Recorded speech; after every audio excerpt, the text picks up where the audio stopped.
Hello YouTube family, કેમ છો? મજામાં થશો તો સ્વાગત છે તમારું અમારી ચેનલમાં વિલેજ રસોઈ બોયમાં. અને આજની આપણી રેસીપી છે ફરાળી સેવડાનું શાક. તો વિડીયોમાં બન્યા રહેજો અને ચાલો આપણે શરૂઆત કરી રેસીપી બનાવવાની. તો ફરાળી સેવડાનું શાક બનાવવા માટે આપણે ટમેટા, ડુંગળી, લીલા મરચા, આદુ અને લીલું લસણ લીધું છે અને 2 પેકેટ આપણે સેવડો લીધો છે. તો આપણે પહેલા ટમેટા કટિંગ કરી નાખશું.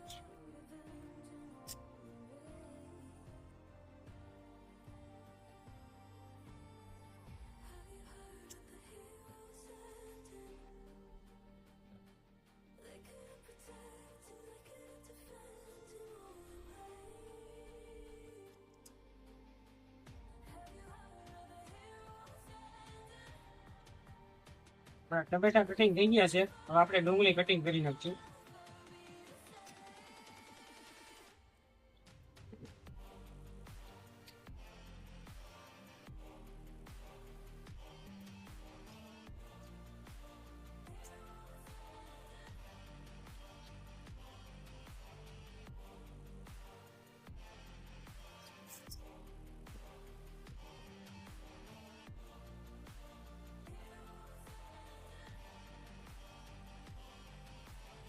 આપણે લીલા મરચા લીધા છે, તો આપણે કટિંગ કરી નાખશું.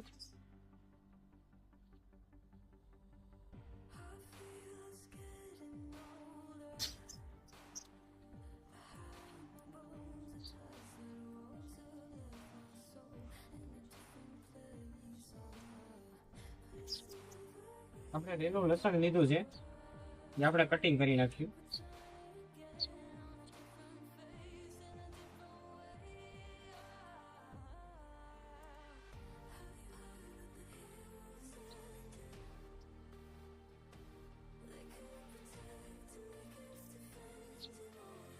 આપણું બધું શાકભાજી કટિંગ થઈ ગયું છે, જે આપણે સેવડા બધું શાકભાજી કટિંગ થઈ ગયું છે, જે આપણે ફરાળી સેવડાના શાકમાં ઉપયોગ કરવાનું છે.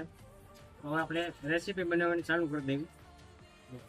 આપણું બધું શાકભાજી કટિંગ થઈ ગયું છે, જે આપણે ફરાળી સેવડામાં ઉપયોગ કરવાનું છે.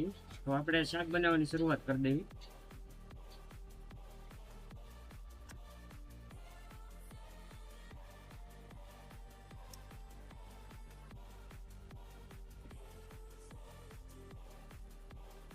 તો પહેલા તેલ એડ કરી દેવું.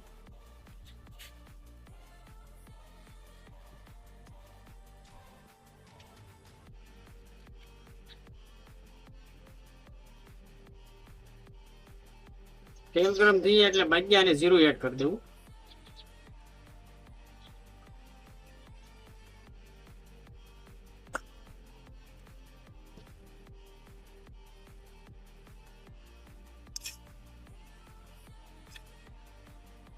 હવે આપણે લીલા મરચા એડ કરી દેવું.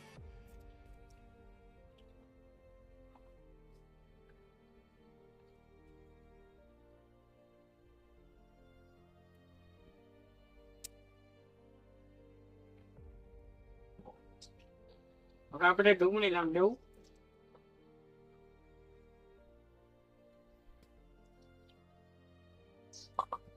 હવે ડુંગળીને પણ આપણે પહેલા પકવી લઈશું.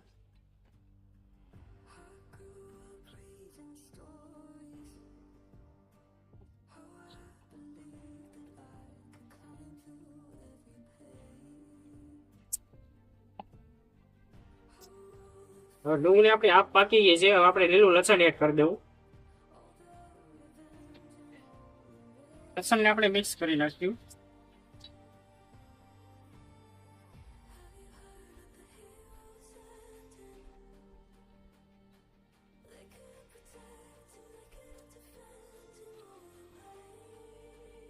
આપણું લસણ, ડુંગળી અને મરચા પાકી ગયા છે. તો આપણે ટમેટા એડ કરી દેવું.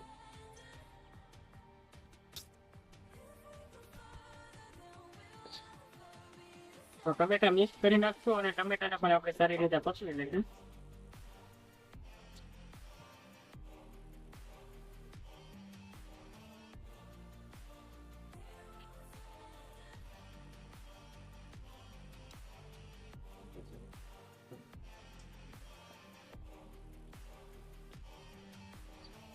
આપણું શાકભાજી બધું પાકી ગયું છે. આપણે હળદર પાવડર એડ કરી દેવું.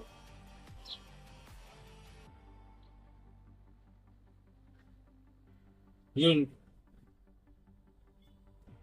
કાશ્મીરી લાલ મરચું, સ્વાદ અનુસાર મીઠું એડ કરી દેવું. આપણે બધા મસાલા મિક્સ કરી નાખ્યું.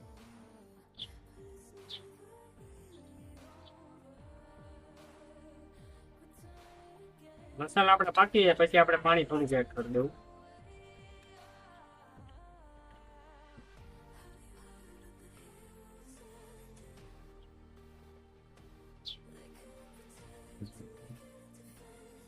પણ મસાલા પાકી ગયા છે, હવે આપણે પાણી એડ કરી દેવું. જરૂરિયાત પ્રમાણે પાણી એડ કરશું.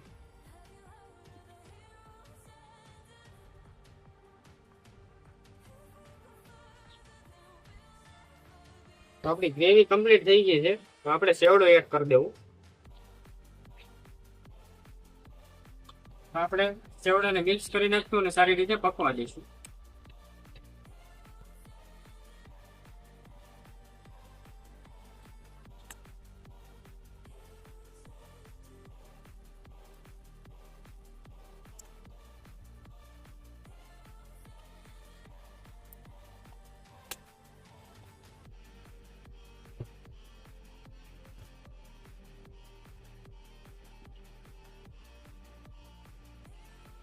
તો ફાઇનલી મિત્રો આપણું શાક બનીને કમ્પ્લીટ થઈ ગયું છે.